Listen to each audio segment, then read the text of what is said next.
Welcome to the Are You Awesome Today podcast. I am your host, Stephen Shaner, and you are invited to join us weekly as we talk with successful people who will share with us their personal and professional experiences that have taken them from great to awesome. Hi, everyone. Welcome to the Are You Awesome Today podcast. I am your host, Stephen Shaner, the Attitude Chiropractor. Today we have a returning guest, Diane Windingland. Diane is a very good friend of mine. She is an author, a speaker, and a coach. I have, I think, all of her books, and there's a couple of them that I reread every year. They are that valuable. So I highly encourage all of you to check out the book she has available on Amazon. Today, our topic is on her newest book, which will be released here shortly. It is called The Clarity Code, How to Communicate Complex Ideas with Simplicity and Power. Diane, welcome to the podcast. Are you awesome today? Thank you, Stephen. I am always awesome when I'm talking to you. Well, thank you for that, and I am always awesome when I'm talking to you as well. I also want to add that Diane is a big reason why I finally was able to become an author and get some books published. So I thank her for that coaching and the encouragement and the support. So Diane, thank you so much for that always. You're very welcome. All right. The Clarity Code. Tell us what brought this on. Well, this you might find interesting. It wasn't like I had a burning desire to write a book on this topic. What I wanted to do was to write another book that was related to communication, but not necessarily entirely focused on public speaking. So I went to my best computer friend, ChatGPT, and I said, I want to brainstorm some book topic ideas. And I put in what the topics I'd already written books on. And so I don't want to repeat, at least not too much, the content of those books. What are some other books that I might write that don't have a zillion books already written on the topic? Although there's nothing wrong with writing a book that is a very popular topic, because then it is your credibility within that topic. However, I wanted something different, in part just for myself, where I wanted to explore a slightly different topic. And one of the topics was about communicating with clarity. And I thought, that sounds really good. And then that's how it got started. And then I thought, I have a lot of clients who are subject matter experts who are very smart people, but sometimes they struggle with getting their message heard. And part of that is clarity. Yeah, very true. Communicating with clarity. As a manager with staff, I could say that probably a good 95% of the time or more, when there was any kind of conflict in the workplace, it was a misunderstanding. And it was a problem with clarity and communication. And once that clarity was remedied, everything was okay after that. So very important. Right. And it's not something we get trained on, is it? No, and it is very costly. I have in the book a stat that mid-sized to large companies, the employees lose 7.5 hours a week due to miscommunication. Wow. So it costs companies millions of dollars. Wow. Okay, so what are some of the ways that you help people be more clear? Part is being clear in your own thinking.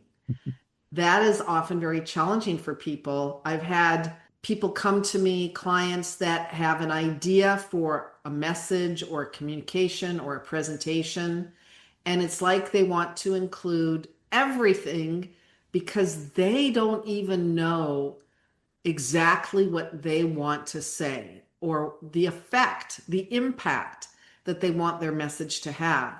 So the first thing is getting clear in what you really want to say. And the second foundational idea is getting really clear on what your audience needs to hear, which can include what they care about, what they already know, what they don't know, those kinds of things. And then as far as what I do, I help people simplify messages without dumbing them down. I help them include things that can enhance clarity, like examples, stories, sometimes analogies, and structuring their messages so that it's easy to follow and people don't lose the train of thought. Then there's some delivery aspects as well that can help a message be clearer. Sometimes as speakers and writers, we just want to do a dump. Everything I know, I need to share with you. In the magic world, one of our mantras is leave them wanting more. What are your thoughts on that comment?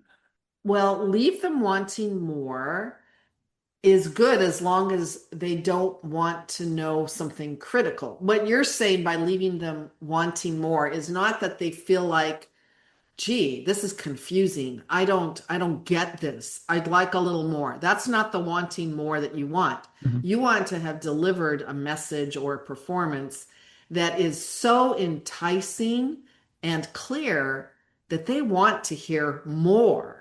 So there's a little bit of difference there. Sure. Thank you for clarifying.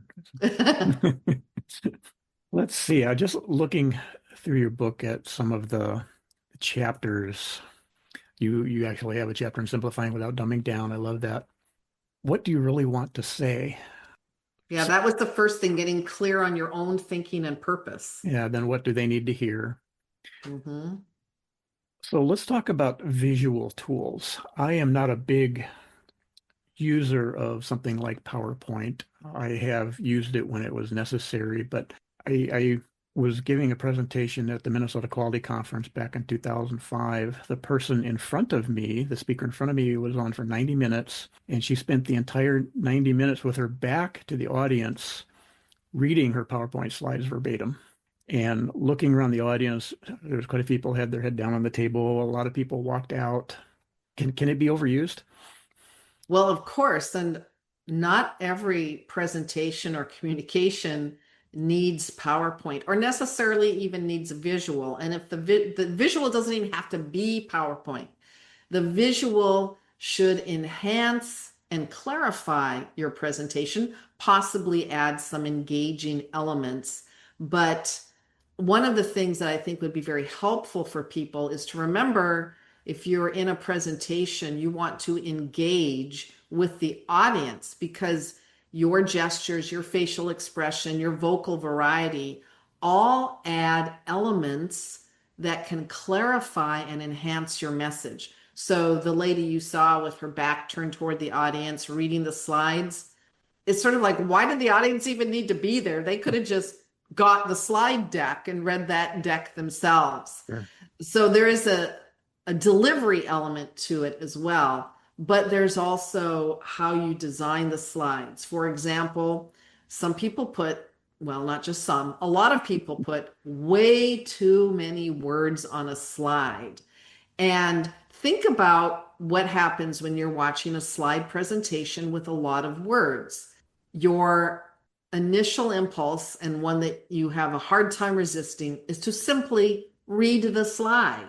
And the person may be talking, maybe if they're reading the exact same words, you can read a lot faster than people can talk. Or maybe they're saying something that's not even written on the slide, but you're reading the slide, so you're not really paying attention to what they're saying. And then you are missing some of the message because you were distracted by all those words on the slide. So if you're going to have something on a slide, ideally you won't have too many words. You can also use reveals, where let's say you have 5 bullet points. You can have one bullet point show up at a time. You don't have to have all of them on at once where people are reading the whole list. It also helps to have a headline for your slide, not just survey results. That's a title. A headline might say something like website optimization improves performance 25% or improves customer retention, or something that actually tells what the main idea of the slide is. Sometimes you just need a visual. Visuals can really enhance a presentation if you have a graph that is not too complicated. It can save a lot of words where people can see a trend year over year, for example. But color, layout, all of those things can make your message clearer and will not overwhelm your audience too much. Okay. So that's one of the way you talk about simplifying our messages. Using those visuals in the right way can certainly help simplify Mhm. things. What other techniques can we use to take a complex idea and simplify it so people can understand it? Well, one of the things you can do is cut the number of words, especially in writing. You can look at what you've written and can I reduce 20% of the words and not lose the meaning? And speaking particularly with writing and even with speaking, you always want to prioritize what's the most important thing. And say in an email, for example, put that at the beginning of the email, the most important thing. You might consider trimming it to make it more concise, possibly more clear. You can also chunk information if you have three parts to something. You might say, here are three parts to achieving blah, blah, blah, and have part one, part two, part three. So it's easy to digest, easy to scan. It's like with phone numbers. Not that anybody memorizes phone numbers anymore, but the way phone numbers were designed in chunks with area code, next three numbers and four numbers, it was easier to remember because it was in chunks. You can also paraphrase where you may not say, let's say I say something and I can see an audience is looking a little bit like, I just don't know what she said. I don't know. That's the advantage to maintaining some eye contact. You can see how people are receiving your message. If you have your back to the audience reading slides, you don't get to see that. But if you see them like looking a little like, I don't know what she's talking about, you can also ask someone, but a lot of people will just get quiet if you ask. So you may consider rephrasing, paraphrasing what you just said, and you might even use some memory tools like alliteration if you don't overdo it, acronyms, like a good acronym from the military about being clear is BLUF, which stands for bottom line up front. Where now you know BLUF, you can remember bottom line up front to start with the bottom line rather than be meandering. And then there's things with structure. If you're speaking, people can't rewind you. They can't reread something. So you may use a little more repetition. You may signpost things even more than you might in writing, where you might say the first challenge, blah, blah, blah, blah, and then transition into the second challenge, blah, blah, blah, and then the third challenge, where you signpost and you have a clear opening where you indicate what you're going to say. And it's different for different presentations. This would be for a longer presentation where you give a brief overview of what is going to be covered because people like to know where you're going to go. And there's other things that you can use like analogies to make things a little easier to understand. One of my favorite relatively new tools, if you have time and it's not an impromptu message, run it through ChatGPT or the AI tool of your choice and say things like summarize or rewrite this so that a fifth grader could understand it. I've even done that when I've had clients who have businesses or challenges that are very difficult for me to understand. I have a client who is a PhD candidate in an area of optical research. And he sent me his research paper and I threw it into ChatGPT. I said, tell me the main points of this like I'm a high school student. And that was easy for me. And I said, you could do the same thing with your own content as well. So those are just some ideas. Wonderful, wonderful. How do we discover audience wants? There's a lot of ways you can discover what they want. Probably the number one way is to ask them. So it Thanks for depends on how clarifying. familiar you are with your audience. If you are at work and let's say you're going to be giving some kind of presentation to some executives that you are not that familiar with, you probably can ask someone who is more familiar with them about what they want and need. Generally speaking, let's say you're in a very technical position and you're going to be presenting to executives. Executives probably don't want all the detail up front. Be prepared to know the detail, but don't start with the detail. That's what I used to think. When I was a brand new engineer, I had done very well in college by building a case, building up to a point. But that did not translate very well in the real world. And one time I was talking to my boss and I was building up to my point, and he just gave me this exasperated sigh and said, "Would you just get to the point? I don't know what you're talking about." So there's Yeah, that. yeah, ask. And it's not a bad idea to ask if there are any subjects that are taboo. That's right. You know, Right. make sure you don't go down a road that they don't want to hear. So, And just being familiar with your audience or people like your audience. I mean, if you are giving a presentation, I've done this many times where the ask can take the form of asking the person organizing the event. I will even ask for some emails for doing informational interviews.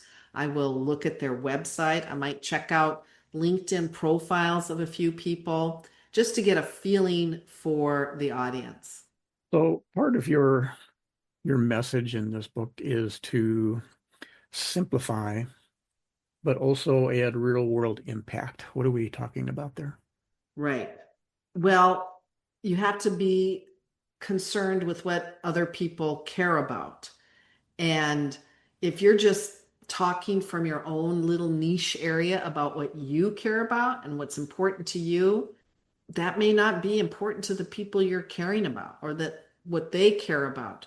Where you can say, you know, this is the problem, or this is the issue, or this is the main idea, and this is important because, and address their reasons for why it would be important for a real world impact. For example, if we're both in Toastmasters, and let's say you're in a club that wants more members.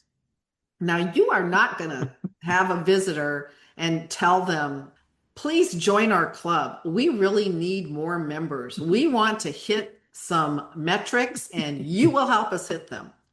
No, that's very eye focused. That's Mhm. not going to have an impact for them. You would want to approach it from why they might be interested. Perhaps you might ask them, "How did you come to find us? Why are you visiting today?" Find out what is for them the most important thing. Last week in a Toastmasters club, we had a visitor. We asked her to introduce herself. She is in sales. She's going to be giving more presentations. She wants to be more persuasive. She wants to be more confident. So after the meeting, I talked with her and actually had her tell me how she could see Toastmasters help her be more persuasive and help Nice, her to be more confident. And then I added a few examples of my own. nice. So you have to have impact that matters to the people you're talking to. All right, I love it. Who's this book for? Who this book is for. Yeah. I could say it's for anyone, but I would say it will resonate the most with people who are in professional careers. And I have several examples that are more technical or IT related because those are professions that often have complex ideas. So if you feel like you have complex ideas, and this could be even in leadership, I have a chapter near the end on leading with clarity. So leaders need to be clear. People who have complex information need to be clear. People who want to be clearer in general, they feel like maybe their messages are muddled. It could be even people in sales that want to be more clear as they are trying to persuade prospective customers. Mhm. All right. Your website is virtualspeechcoach.com. Is that how people can reach out to you? And what else will they find there? What they'll find my blog that has various different articles on various different topics related to communication. They'll also find information on several coaching programs that I have. They'll find a link to actually set up a free 30-minute consult with me to talk about how they might become better communicators, can't even talk this morning, and be clearer in their communication, more engaging, and have greater impact. Any final thoughts or call to action? Well, my call to action is consider your messages your opportunity to make a difference. And in order to make a difference, people need to know what you're talking about. You need to communicate clearly. And by communicating clearly, you can have an impact and you can be heard. Yeah. I love this. Start with yourself. Know what you want to say. Then know what they need to hear or what they want to hear. I love the way you've broken that down. So thank you so much. So much valuable information here. Thanks for all that you do. And again, thanks for all the support and encouragement you've given me through the years. I really appreciate that. Well, thank you, Stephen. By the way, I can't even recall if we mentioned this in the program. The book Clarity Code should be published. Well, It'll be published by the time this podcast comes out. okay, excellent. It'll be available on Amazon? On Amazon, correct. All right, excellent. Diane, thank you so much for your time and for your wisdom and for all that you do. I really appreciate it. Thank you so much, Stephen. Pleasure to be on. Yeah. And for you and for all of our listeners, everyone, have an awesome day. Thanks for joining us today.